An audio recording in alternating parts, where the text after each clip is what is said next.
Presli Papahan selaku ketika ditemui usai lakukan penarikan undian program Uber Miliaran 2016 periode 2, Sabtu 15 Oktober 2016, Iwan, Regional Manager BFI Finance Wilayah Sumatera mengatakan, dengan adanya program Uber Miliaran 2016, terjadi peningkatan permintaan kredit sebanyak 10%.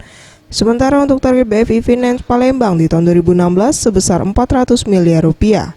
Hingga saat ini telah mencapai 200 miliar rupiah atau lebih kurang 80% dari target yang ditetapkan. Jenis kredit yang dominan disalurkan BFI Finance Palembang yaitu kendaraan bermotor, baik mobil maupun motor. Pengaruh program Uber Miliaran ini pasti ada positif sekali bagi kami. Ya. Peningkatan berapa persen, Pak?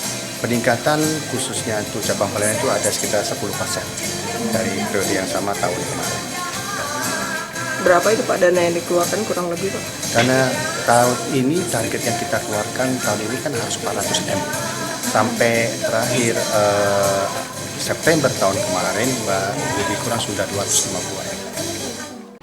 Selain menggelar program Uber Miliaran 2016 periode kedua, BFI Finance Palembang juga melakukan perayaan ulang tahun yang pertama untuk BFI Finance Cabang 2 Palembang, sekaligus pemberian bantuan kepada panti asuhan secara simbolis.